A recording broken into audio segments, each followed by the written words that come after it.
ओदिन बोर का बेटा था, जो कि एसगर्ड के दूसरे राजा थे।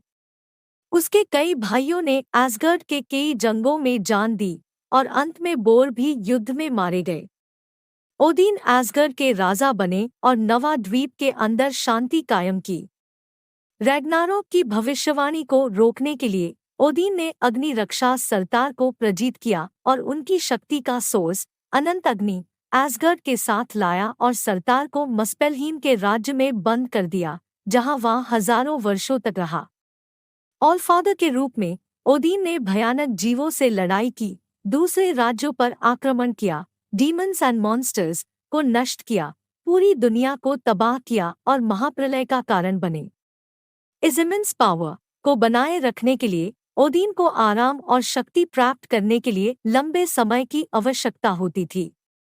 इस गहरी नींद को ओडन स्लीप कहा जाता था।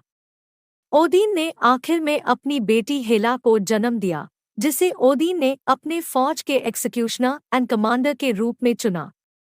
साथ ही साथ वे नवा द्वीपों को जीतकर एसगर्ड को एक शक्तिशाली साम्राज्य में परिवर्तित किया। हेला की इच्छाओं ने अंत में ओदिन के नियंत्रण से बाहर हो गई, जब उन्हें पता चला कि शांति और न कि युद्ध नवा द्वीपों में व्यवस्था का मात्र रास्ता है। हेला अपने बाप से किसी तरह नहीं मानी और उसे जबरदस्ती गद्दी से हटाने की कोशिश की। ओदिन और हेला की लड़ाई हुई, जिसमें ओदिन जीत गए। ओदिन ने अब हेला को एसगर्ड के लिए एक खतरा समझ लिया था। अपने बेटी की जान से अपने राज्य की किस्मत का फैसला नहीं कराना चाहते हुए ओदिन ने हेला को हेल के वीरान क्षेत्रों में बंद कर दिया और उसकी जेल में अपने जीवन की शक्ति को बांध दिया, जिसे हेला उनके जीवन तक बंधी रही। जब हेला ने अपनी जेल से भागना चाहा तो ओदिन ने लेजेंडरी फीमेल वॉरियर्स वॉकिरी का सहारा लिया।